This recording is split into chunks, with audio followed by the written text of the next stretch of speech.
Halo semuanya, terima kasih sudah klik video ini. Buat kalian yang baru pertama bergabung, salam kenal, nama aku Nadia Islaini.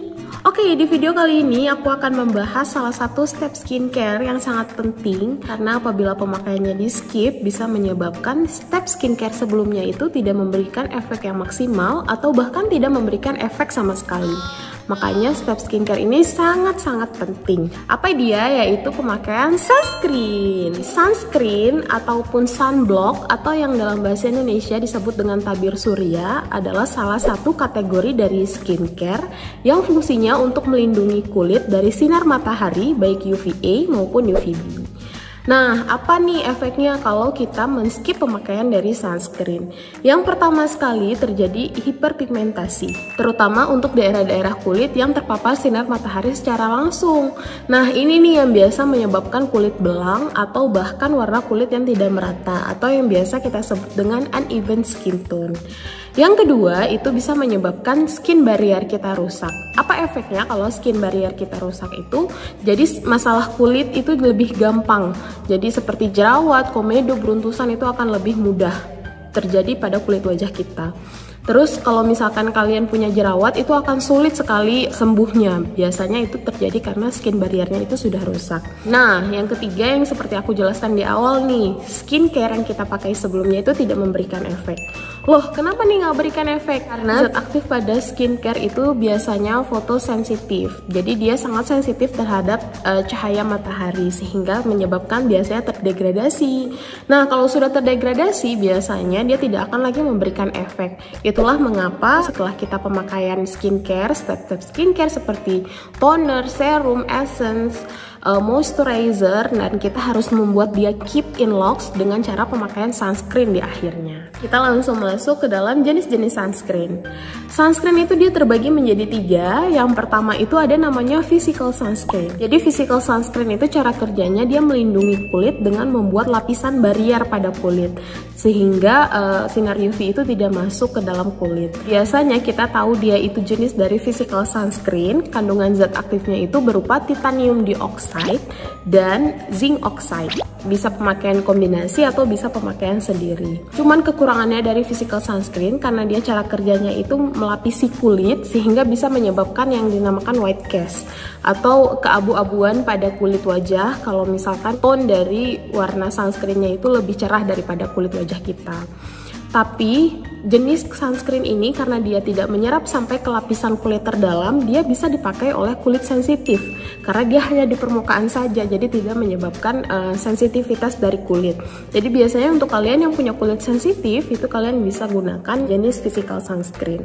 Physical sunscreen ini juga biasa disebut dengan sunblock. Jadi kalau misalkan ada kosmetik yang mengklaim dia merupakan sunblock, berarti dia merupakan jenis dari physical sunscreen. Physical sunscreen dia proteksi terhadap kulit itu jauh lebih tinggi dibandingkan dengan jenis sunscreen yang lainnya. Karena physical sunscreen ini kandungan dari zinc oxide dan titanium dioxide merupakan UV filter yang spektrum luas.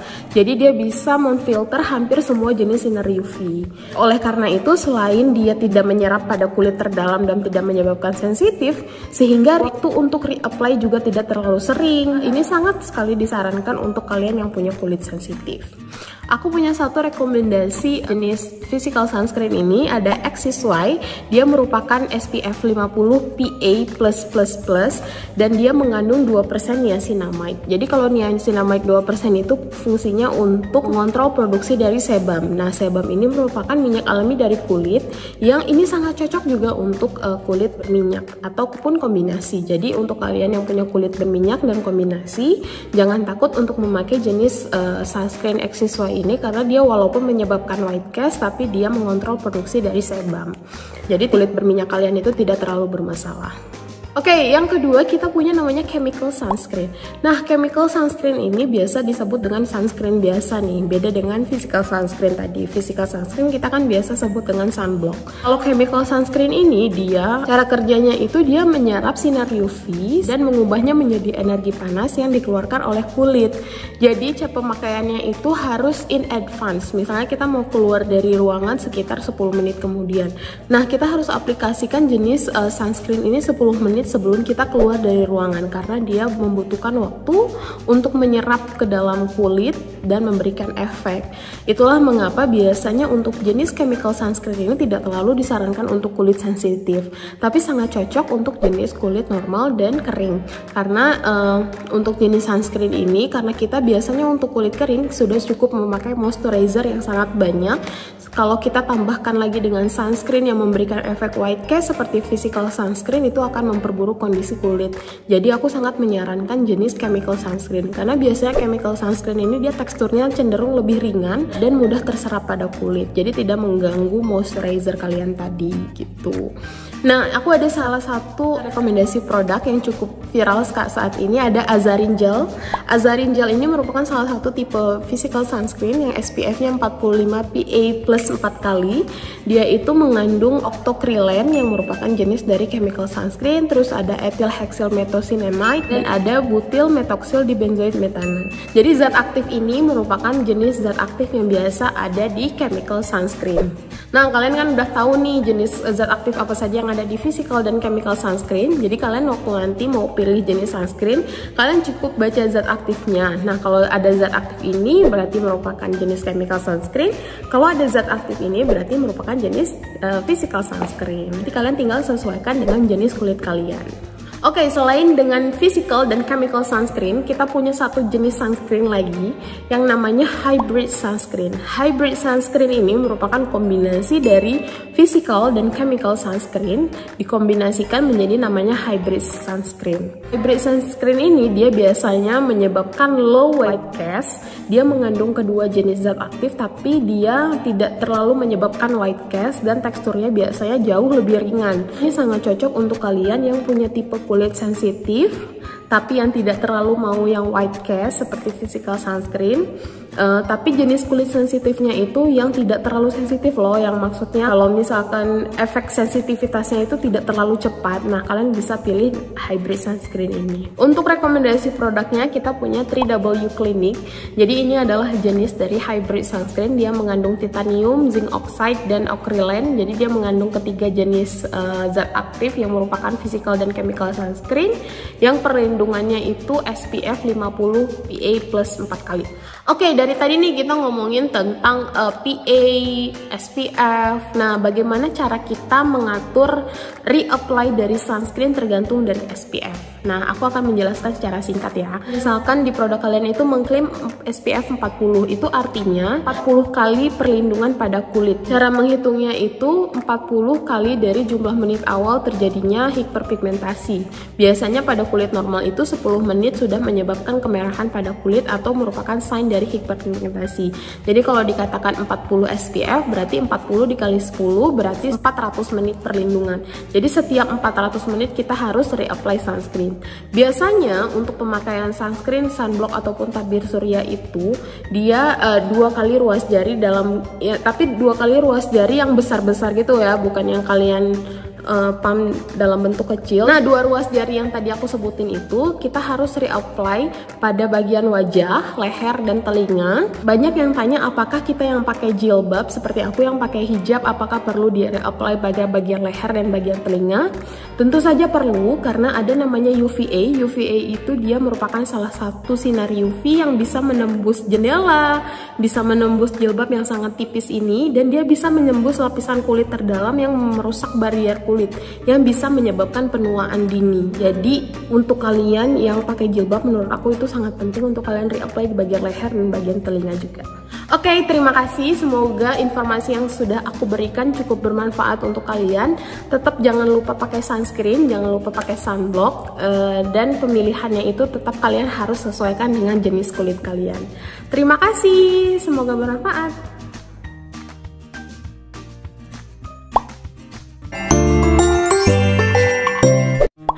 Terima kasih sudah klik video ini. Buat kalian yang baru pertama bergabung, salam kenal, nama aku Nadia Snaini.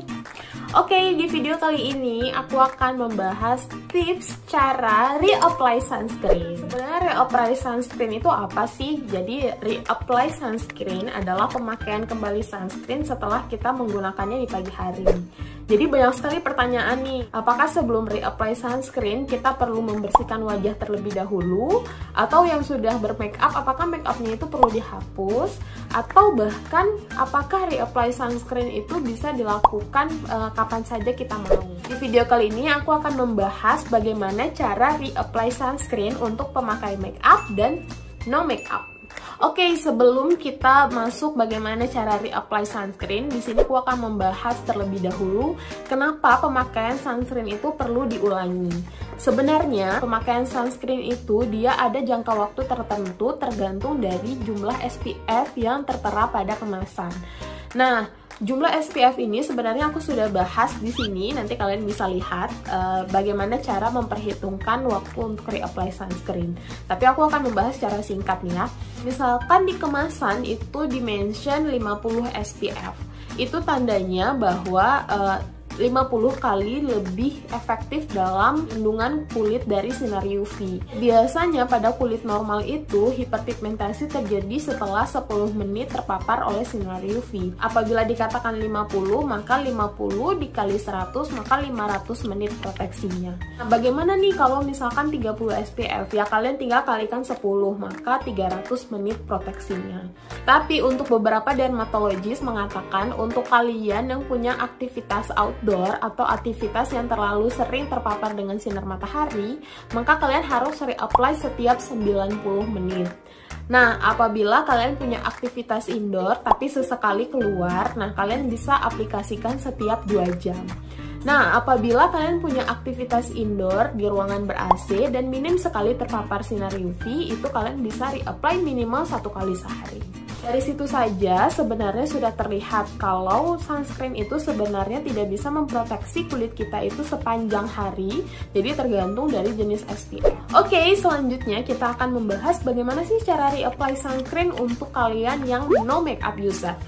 Nah, yang pertama itu, apabila kulit kalian itu tipe kulitnya berminyak, sebenarnya kalau misalkan kalian nyaman atau tidak terlalu risih dengan kulit kalian yang berminyak tersebut, kalian bisa langsung reapply sunscreen tersebut sesuai dengan 2 ruas jari. Tapi kalau kalian risih, kalian bisa cuci muka dulu, lalu langsung reapply sunscreennya. Nah, satu tips lagi, kalian sebenarnya tidak perlu ulang lagi skincare dari awal. Jadi sebenarnya tidak perlu lagi memakai cleanser, toner, serum, baru sunscreen.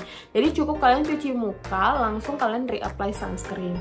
Atau kalau kalian ini sebenarnya sangat tidak aku sarankan ya, kalian bisa gunakan dulu micellar water kemudian baru reapply sunscreen. Tapi setelah kalian reapply sunscreen ini jangan lupa sampai di rumah kalian melakukan double cleansing ya, karena ampas-ampas atau residu dari sunscreen yang terserap di kulit, terutama untuk jenis chemical sunscreen itu cukup berbahaya apabila terakumulasi di kulit. Nah, kalian jangan lupa double cleansing setiap menggunakan sunscreen. Kedua, kita akan bahas bagaimana nih untuk yang pemakai make up. Jadi sebenarnya untuk yang pakai make up itu, make upnya itu tidak perlu dihapus, tapi kalian bisa lakukan aplikasi dengan menggunakan sponge cushion. Nah, pakai sponge cushion ini, kemudian kalian tap-tap perlahan pada kulit wajah, jangan sampai make up kalian bergeser. Kalaupun bergeser, nanti kalian bisa setting seadanya saja gitu. Atau kalian bisa reapply kembali cushion kalian apabila kalian memakai cushion yang sudah ada SPF-nya. Jadi tidak perlu melakukan pemakaian sunscreen kalau memang cushion kalian sudah ada SPF. Jadi kalian cukup reapply cushion kalian tersebut. Atau yang paling mudah itu kalian bisa gunakan jenis sunscreen yang bentuknya spray. Nah, kalian jadi bisa langsung spray di muka. Biasanya kalau aku lagi pakai make up, biasanya aku akan menggunakan bentuk jenis sunscreen spray ini dan aku bisa lakukan spray itu sampai 10 kali. Pokoknya sampai terasa merata. Nah, kalau sudah merata tersebut, berarti kalian tinggal setting kembali make up kalian. Jadi sebenarnya make upnya tidak perlu dihapus, tidak perlu melakukan step skincare lagi. Jadi kalian bisa langsung reapply cushion yang sudah ada SPF-nya, atau gunakan sunscreen kalau biasanya yang teksturnya light, atau gunakan jenis sunscreen yang bentuknya spray. Oke guys, semoga bermanfaat dan jangan lupa untuk selalu reapply sunscreen dimanapun kalian berada. Terima kasih. Halo guys, terima kasih sudah klik video ini. Salam kenal, nama aku Nadia Isnaini. Jadi di video kali ini kita akan membahas step skincare terakhir nih. Setelah sebelumnya kita sudah membahas tentang cleanser, tentang toner dan pemakaian serum. Nah, selanjutnya kita akan membahas pemakaian moisturizer. Khusus untuk moisturizer ini, aku akan membahas mengenai perbedaan antara moisturizer, day cream, dan night cream. Karena banyak nih pertanyaan perbedaan antara day cream dan moisturizer, apakah bisa dipakai bersamaan atau tidak. Nah, jadi kita akan langsung bahas mengenai perbedaan dari ketiga produk tersebut. Yang pertama, moisturizer itu fungsinya untuk melembabkan. Nah, kenapa kulit itu perlu dilembabkan? Karena untuk mencegah pertama penuaan dini yang sudah kita bahas di video sebelumnya ya. Kemudian untuk menlock nutrisi yang ada di kulit kita sehingga skincare yang kita pakai sebelumnya itu bisa memberikan efek yang maksimal. Nah, perbedaan antara moisturizer dengan day cream, moisturizer itu dia bisa dipakai di pagi dan malam hari dan fungsinya hanya untuk melembabkan. Sedangkan untuk day cream, dia ada kandungan sun protection factor yang biasanya itu digunakan untuk perlindungan kulit terhadap sinar UV. Makanya dia dipakai di pagi atau di siang hari, makanya dilabeli dengan day cream. Dari situ saja kita sudah tahu ya, kalau misalkan day cream itu dia hanya bisa dipakai di siang hari atau di pagi hari. Sedangkan moisturizer dia bisa dipakai di pagi dan malam hari. Biasanya untuk kalian yang pilih memakai day cream, kalian akan punya namanya night cream. Night cream itu dia tidak ada kandungan SPF-nya, tapi dia ada kandungan senyawa yang fungsinya untuk merepairing sel kulit. Dan biasanya repairing sel kulit itu terjadi pada malam hari, makanya dia dipakai pada malam hari yang disebut dengan night cream. Untuk kalian yang mau pilih day cream, sebenarnya tidak perlu lagi dikombinasi dengan moisturizer, karena di day cream sendiri sudah ada efek melembabkan, tapi dia menambahkan kandungan dari SPF. Tapi untuk kalian yang memilih moisturizer, walaupun dia bisa dipakai di pagi dan malam hari, tapi khusus untuk di pagi hari saat kalian punya aktivitas di luar ruangan, tambahkan sunscreen setelah pemakaian moisturizer. Kalau aku pribadi, aku lebih memilih moisturizer karena pemakaian sunscreen pada siang hari itu membuat kulit kita itu terlindungi secara maksimal karena kadar SPF-nya itu jauh lebih tinggi dibandingkan dengan kadar SPF yang ada di day cream, sehingga kita tidak perlu mereapply berkali-kali. Makanya aku pribadi, aku lebih pilih pemakaian moisturizer yang bisa aku pakai di pagi dan malam hari, kemudian di siang harinya aku cukup menambahkan sunscreen. Oke, untuk rekomendasi produknya, aku akan merekomendasi produk moisturizer ini sesuai dengan jenis kulit ya. Yang pertama itu ada jenis kulit kering. Nah, untuk kulit kering ini permasalahannya adalah kurangnya kelembapan kulit. Selain kurangnya kelembapan kulit yang disebabkan karena kurangnya air, bisa juga terjadi karena kurangnya lapisan yang menlock nutrisi kulit sehingga dia mudah menguap. Jadi aku sangat menyarankan formulasi dalam bentuk krim, karena krim itu selain dia bersifat sebagai humectant yang menjaga kelembapan kulit, dia juga bersifat sebagai oklusif atau mencegah dari transepidermal water loss sehingga nutrisi yang ada di kulit itu tidak mudah menguap. Untuk formulasi dalam bentuk krim ini ada banyak sekali moisturizer dalam bentuk krim, salah satunya itu ada Emina. Emina itu adalah salah satu produk yang sangat affordable dan bisa dipakai oleh seluruh kalangan karena harganya cukup murah. Nah, selanjutnya untuk kalian yang punya kulit berminyak, aku sangat menyarankan kalian menggunakan moisturizer yang teksturnya itu jauh lebih ringan. Salah satunya adalah tekstur gel, karena tekstur gel itu biasa setelah diaplikasikan langsung terserap sehingga tidak ada efek lengket. Salah satu rekomendasi produk yang sangat bagus untuk kalian yang punya kulit berminyak adalah YOU Aloe Vera Gel. Jadi YOU ini dia ada kandungan zat aktif hyaluronic acid yang kita sudah bahas di video sebelumnya, jadi aku nggak bahas lagi. Kandungan hyaluronic acid ini selain dia bisa mengunci kelembapan kulit, juga dia menambahkan ekstrak aloe vera yang memang untuk menjaga kelembapan kulit. Jadi kombinasi zat aktifnya ini cukup menarik, sehingga aku sangat menyarankan untuk kalian yang punya kulit berminyak. YOU ini sebenarnya tidak hanya bisa dipakai untuk kulit berminyak saja, untuk kulit kering juga bisa kalian pakai, atau bahkan untuk kulit kombinasi juga bisa kalian pakai. Tapi kenapa aku lebih menyarankan produk krim untuk yang kulit kering? Karena yang seperti tadi, supaya kelembapannya itu di lock dan tidak mudah menguap. Nah, selanjutnya untuk yang kulit kombinasi, permasalahan pada kulit kombinasi adalah biasanya pada daerah T itu kulitnya cenderung berminyak dan daerah U itu kulitnya cenderung kering. Makanya sangat sulit mencari produk-produk yang cocok untuk kulit kombinasi. Tapi ini ada satu produk dari merek SSY. Jadi dia dalam satu jar itu dia membagi 2 kompartemen. Ada yang formulasinya dalam bentuk krim dan ada yang dalam bentuk gel. Nah, yang dalam bentuk krim ini kalian bisa aplikasikan di daerah yang cukup kering, dan yang dalam bentuk gelnya itu bisa kalian aplikasikan dalam daerah yang berminyak. Ketiga produk ini cukup menarik, kalian juga bisa lihat di e-commerce, cukup banyak dan harganya cukup affordable.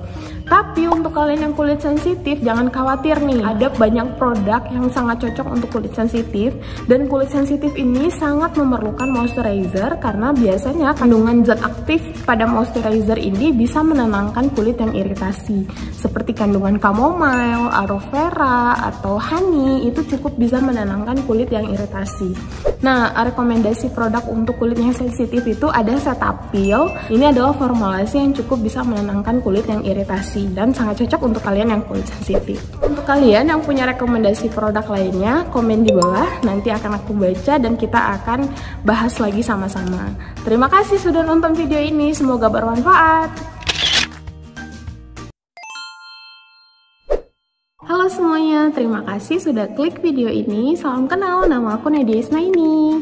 Jadi di video kali ini aku akan membahas mengenai lanjutan dari video sebelumnya. Kita kan masih ngomongin serum nih. Minggu lalu kita ngebahas tentang whitening dan brightening serum. Di video kali ini kita akan membahas materi yang gak kalah menarik, yaitu serum anti-aging. Jadi kebetulan anti-aging ini adalah salah satu bidang aku di 3 tahun terakhir selama menggeluti dunia cosmetic science. Jadi anti-aging merupakan salah satu bidang aku. Jadi mungkin nanti kita akan banyak sharing informasi, semoga bisa bermanfaat untuk kalian semua. Sebelum kita masuk ke serum anti-agingnya, kita harus tahu dulu nih aging itu apa. Jadi aging adalah proses alami dari penuaan sel karena adanya proses biologis, proses fisik, atau bahkan proses lingkungan seperti terpapar sinar matahari atau stres yang sehingga menyebabkan penuaan pada sel-sel. Nah, aging ini juga bisa mempengaruhi terhadap sel kulit. Makanya yang paling mudah kita lihat karena sel kulit itu paling terluar, makanya kita lebih sering melihat sign of aging itu di kulit. Proses aging ini bisa dipercepat karena misalkan kulit kita kurang ternutrisi. Nutrisinya itu bisa berupa vitamin ataupun bisa kurangnya kelembapan pada kulit, atau karena adanya faktor lingkungan seperti misalkan kalian stres, atau misalkan kalian terlalu banyak kerja di outdoor yang terpapar langsung sinar matahari tapi tidak memberikan pelindung pada kulit. Nah, itu bisa menyebabkan proses penuaan dini itu jauh lebih cepat, sehingga kita membutuhkan yang namanya anti-aging. Nah, biasanya kenapa anti-aging ini jauh lebih sering diformulasikan dalam bentuk serum, karena dia itu seperti yang sudah aku bahas di video sebelumnya, karena serum itu dia memiliki partikel yang jauh lebih kecil sehingga bisa menyerap ke lapisan kulit paling dalam dan memberikan efek paling cepat. Dan biasanya juga di serum itu dia mengkombinasikan beberapa zat aktif, makanya kandungan zat aktif di serum itu jauh lebih banyak sehingga memberikan efek yang lebih cepat. Oke, kita langsung masuk aja nih ke zat aktifnya. Kenapa sih di setiap video aku lebih mention ke zat aktif? Supaya kalian itu lebih paham konsepnya. Jadi kalian kalau misalkan pilih produk, jangan hanya melihat merek, tapi kalian lihat zat aktif nih. Misalkan kalian fungsinya mau brightening seperti minggu lalu, memudarkan bekas jerawat. Nah, kalian bisa pilih niacinamide atau vitamin C. Jadi kalau kalian sudah tahu zat aktifnya, mereknya kalian bisa pilih masing-masing. Sama seperti brightening dan whitening minggu lalu, kita akan bahas juga zat aktifnya. Nah, untuk anti-aging sendiri kita akan membahas 3 zat aktif. Yang pertama itu ada namanya kolagen. Nah, kolagen udah banyak ya aku bahas di video sebelumnya, karena kolagen itu dia bisa memperbaiki tekstur kulit, menjaga elastisitas kulit, sehingga banyak sekali digunakan pada serum-serum anti-aging. Sebenarnya kolagen itu dia diproduksi secara alami oleh tubuh, tapi produksinya itu akan terus berkurang seiring bertambahnya usia. Makanya kita harus menambahkan kolagen kolagen dari luar. Nah, tidak hanya diberikan pada serum anti-aging, biasanya kolagen juga ada yang bentuk minuman. Yang kedua, vitamin E. Seperti yang aku udah jelaskan di awal, biasanya proses penuaan itu bisa dipercepat dengan adanya kurang nutrisi pada kulit.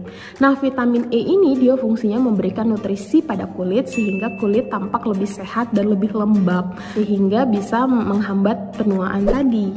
Jadi vitamin E juga sering digunakan pada sediaan-sediaan kosmetik yang mengklaim sebagai anti-aging. Oke, the best of the best dari zat aktif yang bersifat sebagai anti-aging yaitu hyaluronic acid. Hyaluronic acid atau biasa kita sebut dengan asam hyaluronat. Jadi dia itu fungsinya selain memberikan nutrisi pada kulit, dia juga meretensi air pada kulit. Sehingga air yang sudah ada pada kulit tidak mudah menguap, yang menyebabkan kulit kita itu tampak selalu lembab dan terlihat sehat. Tapi biasanya untuk zat aktif yang mengandung asam hyaluronat ini harganya agak sedikit lebih mahal. Karena memang selain zat aktifnya itu mahal, serum itu dia diproduksi dalam bentuk partikel yang sangat kecil dan proses formulasinya itu agak sedikit lebih ribet. Makanya dia biasanya harga serum itu jauh lebih mahal daripada harga skincare yang lainnya. Tapi ingat ya, serum itu adalah, menurut aku serum adalah salah satu step skincare yang paling penting. Dan buat kalian yang punya masalah kulit, kalau menurut aku kalian harus wajib punya serum, baik itu serum whitening, brightening, ataupun anti-aging, tergantung dari masalah kulit kalian. Untuk rekomendasi produknya sendiri, aku punya beberapa rekomendasi produk karena aku sendiri cukup adiktif terhadap penuaan, jadi aku cukup tergila-gila terhadap produk anti-aging dan sangat takut mengalami penuaan dini. Jadi aku cuma punya beberapa produk anti-aging. Nah, yang aku pakai 1 tahun terakhir itu ada Beauty of Joseon. Mungkin ini mereknya agak kurang familiar. Jadi dia itu merek Korea, yaitu mengandung asam hyaluronat dan ginseng. Jadi ginseng itu salah satu ekstrak yang benar-benar diklaim, aku juga baca beberapa jurnal yang katanya diklaim sebagai penutrisi kulit yang paling ampuh. Makanya biasa di serum-serum anti-aging itu paling banyak mengandung ginseng. Biasa dia pasti akan dikombinasikan dengan ekstrak ginseng. Nah, Beauty of Joseon adalah salah satu produk yang mengandung zat aktif tersebut. Kalian bisa lihat ya, harganya juga nggak terlalu mahal kok. Terus yang kedua itu aku punya yang paling baru keluar nih, ada Avoskin. Avoskin yang kolagen marine 10%. Ini juga kayaknya akan menjadi salah satu best of product tahun ini karena dia itu selain mengandung hyaluronic acid, dia juga menambahkan kolagen. Jadi mantap deh.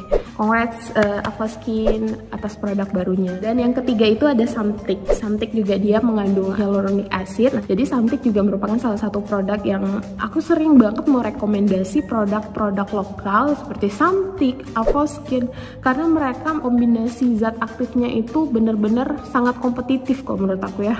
Jadi mereka mengkombinasinya the best of the best. Malah Avoskin ini dia mengkombinasikan zat aktifnya dengan zat brightening agent.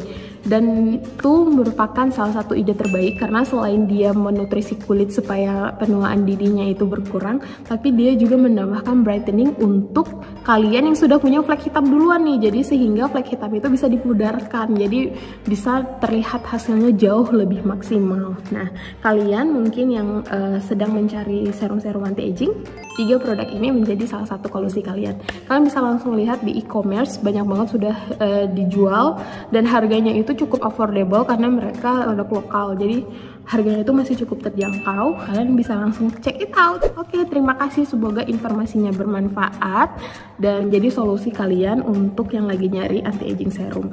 Ingat ya, jangan nunggu kulit kalian mengalami penuaan dini dulu nih baru melakukan perawatan karena kulit adalah investasi terbesar. Terima kasih.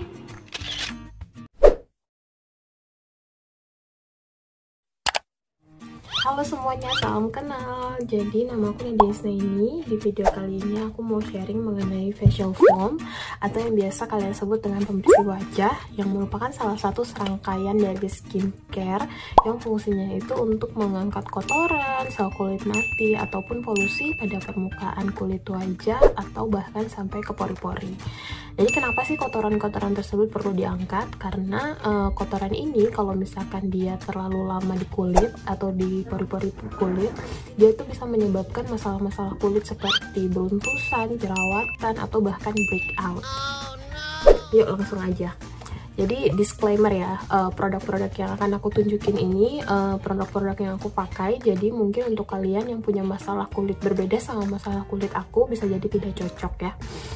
Sebelumnya aku jelasin untuk masalah kulit aku sendiri, pori-pori kulit aku tuh lumayan besar. Kemudian aku punya beberapa sedikit beruntusan, dan kulit aku itu tipe yang normal to oily. Jadi kalau misalkan dalam period time atau dalam PMS, aku biasa akan ada jerawat-jerawat seperti ini. Nah, mungkin kalian bisa cocokin dulu kali ya masalah kulitnya, supaya nanti kalau kalian pilih facial wash ini, siapa tahu bisa cocok juga. Produk yang pertama, jadi kalau misalkan kulit aku tuh lagi sama sekali nggak ada masalah, atau aku lagi bukan di period time, biasanya aku akan pakai produk-produk yang fungsinya cuman untuk moisturizing aja, atau cuman untuk melembabkan. Jadi produk yang aku pakai itu yang pertama deh, ini isinya sampai udah hampir habis, dan aku lupa ini udah botol keberapa. Jadi ini dari Nature Republic. Aku pilihnya facial foam. Jadi yang untuk produk ini dia ada dua, ada yang gel dan ada yang foam, dan aku pilihnya yang foam karena aku lebih suka yang kalau dicuci itu nggak licin, makanya aku pilih yang foam. Dia teksturnya itu lumayan enak sih kalau dicuci, busanya lumayan. Jadi kalau kita cuci wajah kan, kalau misalkan nggak ada busanya rada aneh ya. Nah, ini aromanya juga enak, dan dia itu ada kandungan aloe vera yang memang di-cleanse untuk moisturizing. Jadi kalau aku lagi nggak ada masalah kulit apa-apa, biasanya aku akan pakai ini.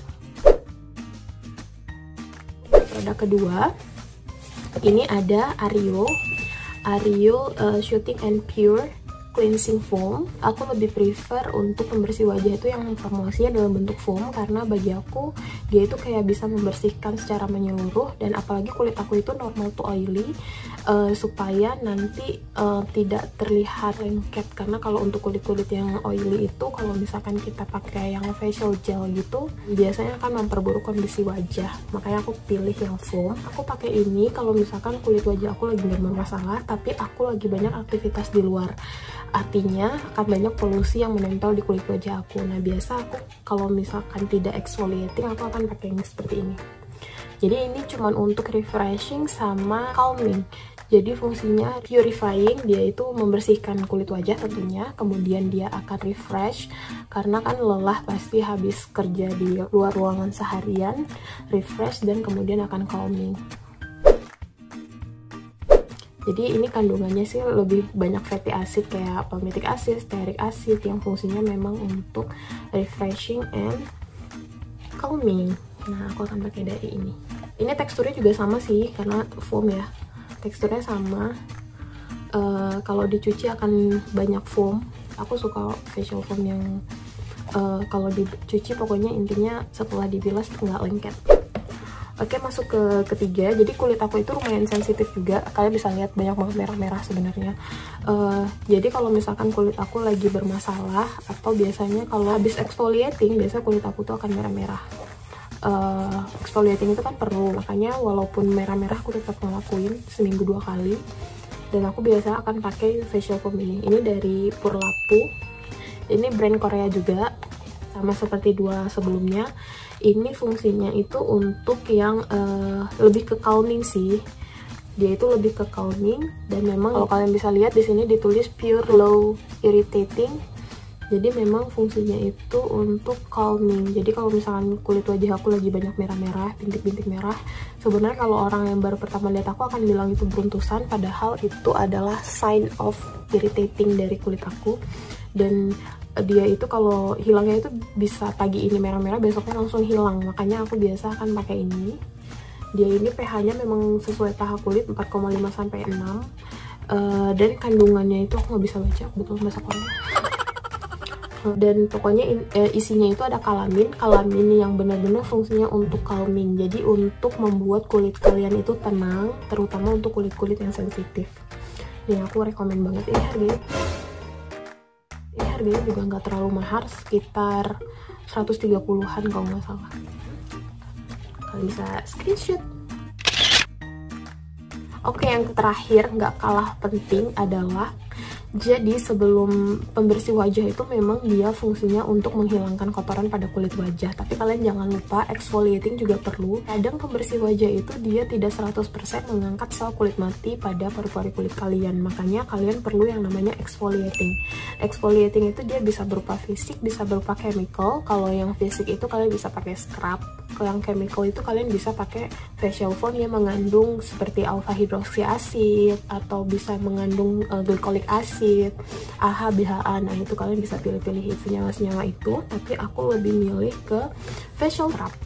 Sifatnya itu physical exfoliating, jadi scrub. Dan ini aku pakainya itu 2 kali seminggu. Aku pakainya 2 kali seminggu, terutama kalau aku pilih ini kalau misalkan kulit aku tuh lagi benar-benar bermasalah karena kira-kira banyak beruntusan yang karena ada penyumbatan pori-pori. Biasanya aku akan pakai ini 2 kali seminggu. Lihat hampir habis juga. I love it so much. Ini juga salah satu brand lokal kalau nggak salah aku, Himalaya Herbals. Jadi dia gentle exfoliating tetap. Kemudian dia membantu mengurangi komedo yang tampak. Jadi kenapa aku bilang tadi beruntusan, di sini dibilang komedo. Jadi sebenarnya tuh sama-sama pori-pori yang tersumbat karena sel kulit mati. Makanya mereka kalau misalkan belum terlalu bermasalah biasanya dalam bentuk komedo. Tapi kulit aku yang lumayan sensitif ini, kalau misalkan udah mulai ada kulit mati yang numpuk itu akan jadi langsung bentuknya itu beruntusan. Kalau dari komposisinya yang aku lihat sih dia fungsi utamanya memang untuk exfoliating ya. Dan ditambah dengan kandungan apricot dan aloe vera untuk sekaligus moisturizing tetap. Ini aku suka banget. Ini tetap ya, aku selalu ngingetin kalau exfoliating itu perlu karena kadang masalah-masalah kulit kalian itu bisa di-solve atau diperbaiki dengan cara exfoliating yang rajin. Exfoliating itu dia tidak boleh terlalu sering karena sifatnya dia itu mengangkat sel kulit mati. Makanya kalau misalkan terlalu sering takutnya nanti sel kulit yang belum mati juga ikut terangkat. Makanya akan terlihat kulit wajah kalian itu jauh lebih tipis yang menyebabkan jauh lebih sensitif. Misalkan kalau kena sedikit sinar matahari langsung merah. Nah itu berarti kalian terlalu over exfoliating. Ini kalau kalian mau screenshot boleh. Ini kalau nggak salah aku belinya di Indomaret deh. Oke. Juga harganya nggak terlalu mahal.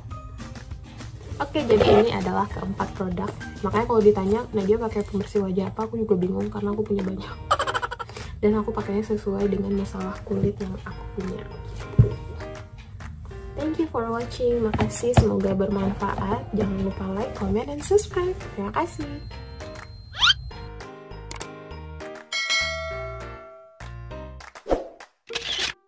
Halo semuanya, salam kenal, nama aku Nadia Isnaini. Jadi di video kali ini aku akan membahas lanjutan dari video sebelumnya.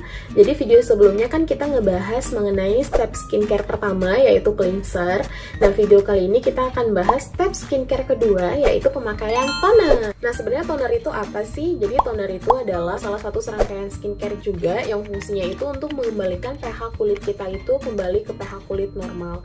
Karena setelah pemakaian cleanser itu pH kulit kita itu cenderung basah. Setelah dikembalikan ke pH kulit normal itu membuat kulit kita lebih siap untuk menerima skincare berikutnya yaitu bisa essence ataupun serum. Nah sebenarnya sekarang itu fungsi toner itu gak cuman mengembalikan pH kulit kita itu menjadi ke pH kulit normal, tapi juga sudah dikombinasi dengan beberapa fungsi lainnya seperti moisturizing atau melembabkan, anti-aging, atau bahkan exfoliate. Jadi sudah banyak banget dikombinasi dengan fungsi-fungsi yang tadi aku sebutin. Nah kita langsung masuk aja ya ke produk pertama. Jadi disclaimer lagi, produk-produk ini adalah produk-produk yang sudah aku pakai sekitar 1 tahun terakhir. Jadi sudah aku tes kalau cocok di tipe kulit aku. Jadi tipe kulit aku itu normal to oily. Dengan masalah kulit itu kalian bisa lihat pori-pori kulit aku tuh lumayan besar, kemudian ada beberapa beruntusan dan super sensitif di daerah pipi. Jadi kalau misalkan ada sifat apa sih namanya, ada faktor-faktor lingkungan berlebih, misalkan panas atau apa, biasanya langsung merah dan ada jerawat sedikit. Jerawat ini adalah jerawat PMS. Jadi aku kalau PMS itu biasa ada jerawat 1 atau 2 gitu. Oke, kita langsung masuk aja ke produknya. Produk pertama itu ada ini adalah merek Hatomogi. Kalau nggak salah ini merek Jepang deh. Hatomogi Skin Conditioner. Kemasannya itu cukup besar. 500 ml atau setengah liter, dan itu harganya cuma 80.000 kalau nggak salah deh, murah banget. Dan biasanya ini dijual dengan sekaligus kemasan spraynya, jadi kita bisa isi ke kemasan spraynya dan kita bisa semprot sebagai face mist juga. Dan uniknya dia bisa dipakai juga di badan, makanya dia kemasannya mungkin besar karena dia bisa dipakai hampir di seluruh permukaan tubuh. Dan dia ini fungsinya moisturizing, jadi dia fungsinya cuma untuk melembabkan, makanya bisa dipakai untuk face mist juga. Jadi buat kalian yang punya masalah kulit kering atau kusam, nah kalian bisa deh pilih ini. Dan biasanya aku pakai ini kalau kondisi kulit aku tuh super kering, karena aku termasuk orang yang males minum, jadi kulit aku juga kadang-kadang termasuk kering juga. Nah, kalian bisa lihat, kalian bisa pilih ini, harganya juga murah. Dan kalau nggak salah aku pernah viral di TikTok dulu, harganya sempat mahal, tapi sekarang kalau nggak salah udah kembali normal lagi deh. Dia itu ada koic seed extract, fungsinya itu sebagai moisturizing. Kalian bisa pilih ini. Oke, kita masuk ke produk kedua. Jadi produk kedua adalah produk yang bener-bener dibutuhin buat kalian yang umurnya di atas 30 tahun. Aku udah rekomendasi produk ini ke beberapa temen dan keluarga yang umurnya di atas 30 ya, dan mereka hampir semua merasa cocok. Yaitu ini L'Oreal Revitalis, dan fungsinya itu dia soothing dan radiance. Jadi ini adalah salah satu toner anti-aging. Nah, aging itu sih sebenarnya apa? Aging itu adalah kejadian dimana kulit kita itu kekurangan nutrisi dan terjadi terlalu banyak oksidasi, sehingga menyebabkan barrier kulit kita itu terlihat rusak. Contohnya, sign of aging yang paling gampang kita kenali adalah terjadinya kerutan di daerah-daerah tertentu, daerah-daerah yang sensitif, biasanya itu di sekitar bawah mata dan di daerah senyum atau smile lines. Yang kedua itu adanya bintik-bintik hitam yang bentuknya itu tidak bisa hilang biasanya kalau kita bersihkan. Beda ya sama komedo, kalau komedo itu bisa hilang. Nah, itu adalah dua sign of aging yang paling gampang kita temui. Nah, kalau kalian udah mengalami itu, hati-hati ya, itu bisa dikatakan penuaan dini dan kalian harus segera menggunakan produk-produk anti-aging. Nah, salah satunya adalah toner anti-aging ini. Aku suka banget produk ini karena dia itu diformulasikan dalam kristal micro essence, berarti dia dalam bentuk nanopartikel yang bisa menyerap secara langsung ke stratum corneum kita untuk memperbaiki barrier kulit. Aku suka banget produk ini, dan kemasannya itu super elegan, bentuknya kaca. Mungkin dibuat kaca ini supaya sediaan di dalamnya itu bisa terlindungi dan nggak gampang terdegradasi dengan kemasan plastik. Tapi sayangnya dia nggak travel friendly jadinya ya, karena kemasannya itu mudah pecah. Kalau nggak salah aku kemasan kecilnya juga dalam bentuk kaca, dan harganya itu nggak terlalu mahal, nggak sampai 200.000 kalau nggak salah aku, dan tinggal sedikit seperti biasa. Oke, langsung aja kita masuk ke produk ketiga. Ini dia, ini adalah COSRX AHA BHA Clarifying Toner. Dan ini fungsinya, karena ada AHA BHA, berarti dia fungsinya untuk exfoliating. Nah, ini juga produk yang sering aku rekomendasi buat kalian yang punya banyak blackhead atau beruntusan. Nah, blackhead dan beruntusan merupakan salah satu sign of kalian jarang membersihkan wajah dan pori-pori kalian itu tersumbat karena lusi atau sel kulit mati. Makanya kalian butuh banget deh produk-produk exfoliating. Tapi kembali kalian ingat kalau exfoliating itu nggak boleh terlalu sering, minimal itu 1 kali seminggu dan maksimal itu 3 kali seminggu. Karena seperti yang aku jelaskan minggu lalu, exfoliating berlebih itu bisa menyebabkan kulit kita itu cenderung lebih sensitif jadinya. Makanya kalian nggak boleh terlalu sering exfoliating, jangan terlalu sering pakai scrub, jangan terlalu sering pakai produk yang ada kandungannya AHA BHA. Ya, ini adalah produk aku juga rekomen banget ini, dan aku udah pakai berapa lama ya, udah lama deh. Dan ini salah satu produk yang lama banget habisnya karena pakainya itu cuma sekitar 2 kali seminggu. Dan yang menariknya adalah aplikatornya itu spray. Nah, kenapa sih dibuat spray? Kalian penasaran gak sih sebenarnya kenapa yang lain itu bentuknya itu aplikatornya nggak spray, yang lain itu bentuknya tinggal tuang ke kapas? Karena untuk produk-produk yang mengandung eksfoliator seperti AHA BHA ini, dia tidak boleh langsung interaksi secara kuat ke permukaan kulit. Makanya dia cukup di spray, terus kita tap-tap perlahan aja. Karena seperti yang aku bilang tadi, dia itu bisa mempengaruhi sel kulit sehat juga. Jadi dia bisa takutnya ikut mengangkat sel kulit sehat, sehingga membuat kulit kita jadi cenderung lebih tipis. Makanya dibuat aplikatornya itu spray. Jadi interaksinya nggak terlalu kuat sama permukaan kulit kita. Oke, jadi ini adalah ketiga produk yang aku pakai. Makanya kalian kalau tanya, kan Nadia pakai skincare apa, aku bingung karena aku punya banyak dan aku pakainya cenderung ke salah kulit aku sekarang itu apa gitu. Mungkin buat kalian yang punya rekomendasi toner lain yang bagus, kalian bisa komen di bawah, nanti aku baca dan mungkin akan aku buat video lagi supaya kalian yang lain juga bisa tahu. Oke, terima kasih, semoga informasi ini bermanfaat. Sampai jumpa lagi.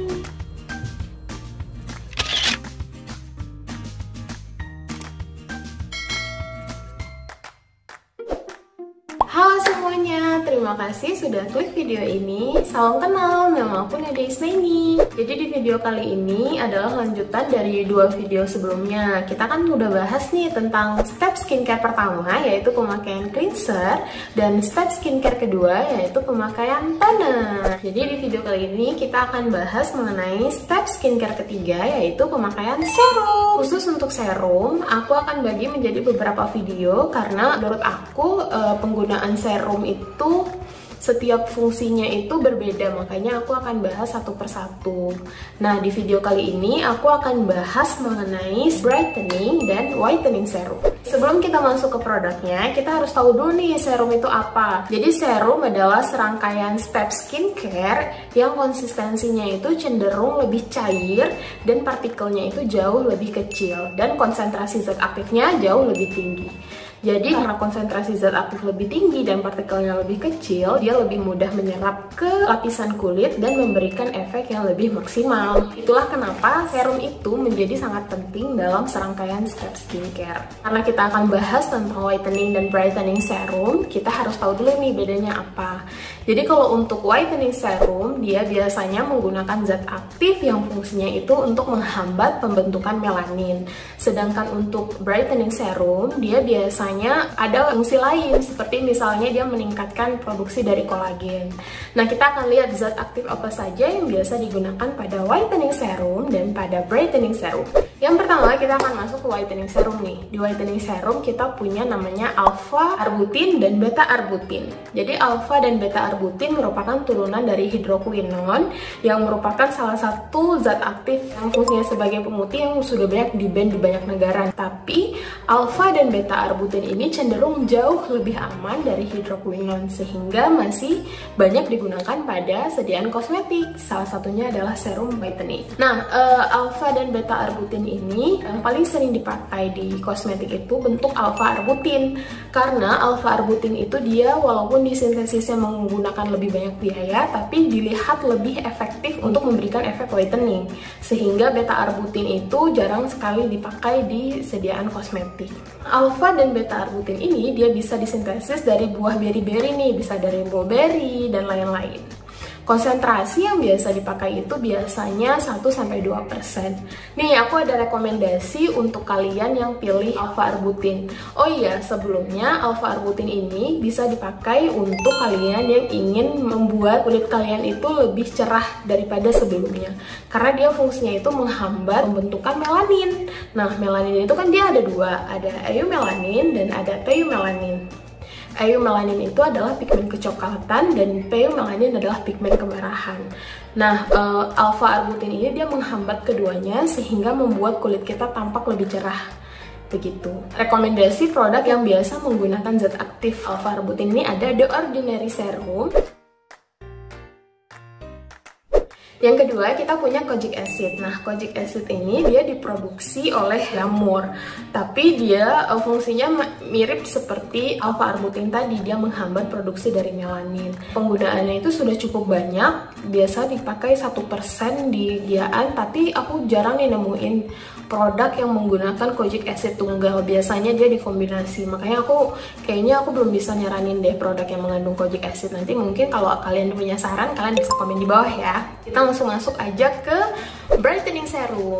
Nah, brightening serum ini cukup menarik dan paling banyak zat aktifnya itu digunakan di kosmetik, karena dia selain bisa menghambat pembentukan melanin, dia juga bisa meningkatkan produksi dari kolagen. Nah, kolagen itu kan berfungsi untuk memperbaiki barrier kulit, meregenerasi kulit, sehingga sangat cocok untuk kalian yang misalkan punya bekas jerawat. Nah, yang paling sering sekali dipakai oleh industri kosmetik yang pertama itu ada niacinamide. Jadi niacinamide ini merupakan vitamin B3 dan dia sangat banyak digunakan di sediaan kosmetik, terutama untuk serum.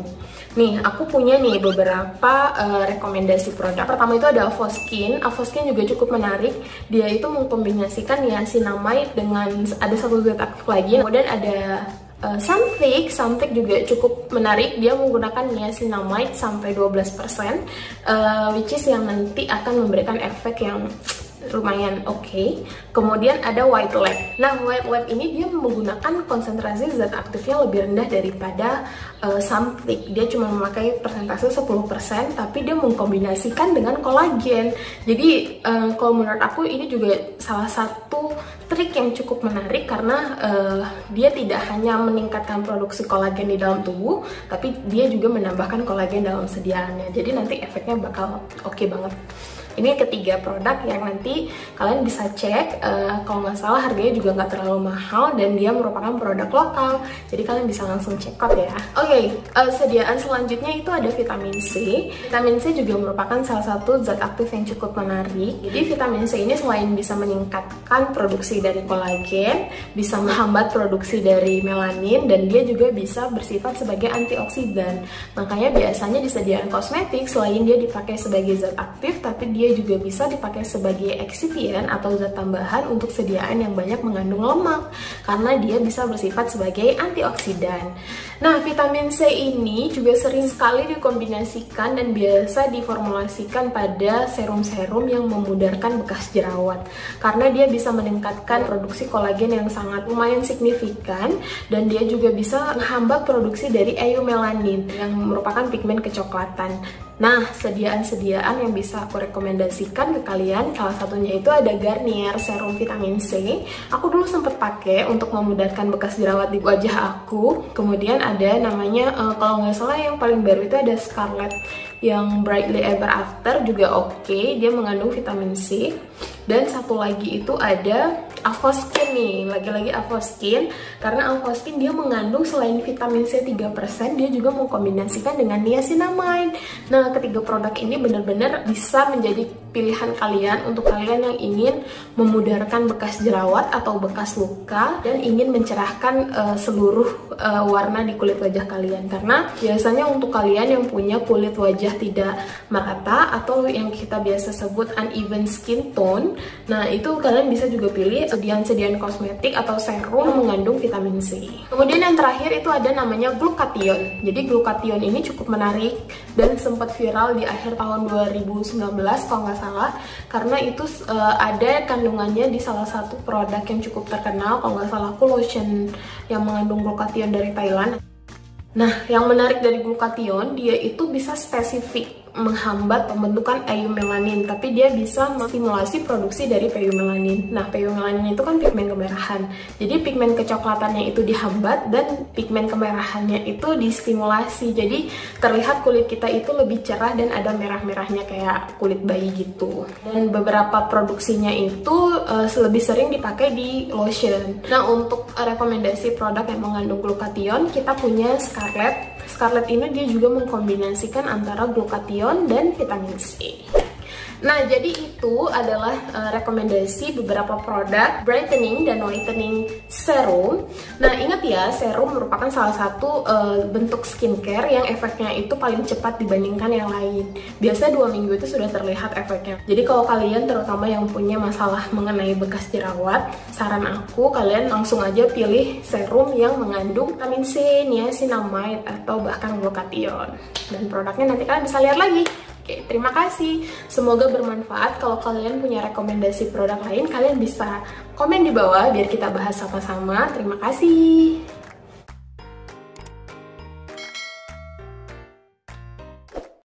Halo guys, jadi di video kali ini aku tuh mau kenalin.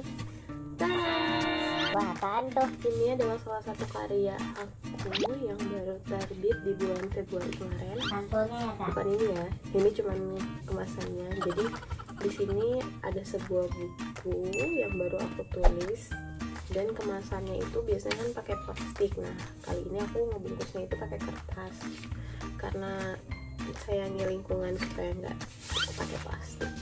Ini dia. Nah ini bukunya.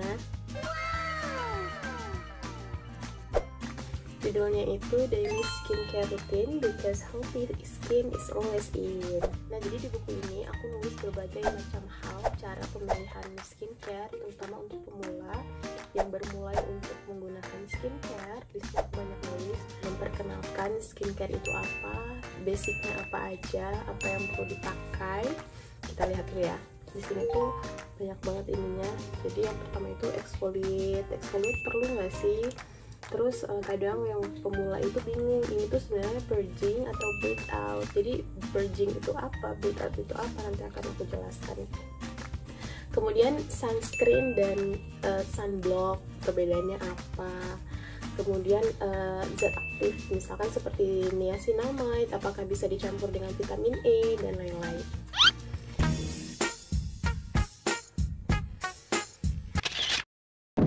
Dan bukunya itu full warna dan aku di sini akan memberikan ilustrasi-ilustrasi yang mudah-mudahan bisa dimengerti dengan mudah. Contohnya misalkan misalkan ini adalah ilustrasi bagaimana cara kalian nentuin tipe jenis kulit. Nah nanti kalian bisa lihat di sini ilustrasinya juga mudah-mudahan mudah dimengerti. Kemudian yang paling spesialnya lagi di buku ini itu aku kasih rekomendasi produk. Tada! Jadi ada rekomendasi skincare yang menurut aku bagus dan kalian bisa pilih. Dan rekomendasi ini sesuai dengan jenis kulit kalian dan sesuai dengan masalah kulit kalian. Contohnya ini serum untuk calming. Nah untuk kalian yang punya kulit sensitif, pilih serum yang calming. Kemudian anti aging serum. Nah di sini tuh banyak banget, kalian bisa baca semua. Nah ada hydrating serum, kalian bisa baca secara details. Kemudian cara cuci muka yang benar gimana. Jadi di sini tuh details dan ilustrasinya itu full warna. Kalian bisa check out ini di Shopee. Terima kasih guys, semoga tertarik ya. Dan semoga kebingungan kalian tentang penggunaan skincare ini bisa tersolve dengan adanya buku ini. Cuma limited juga nih, di Shopee cuma ada sekitar 200 buku, jadi kalian bisa check out via Shopee ya. Terima kasih.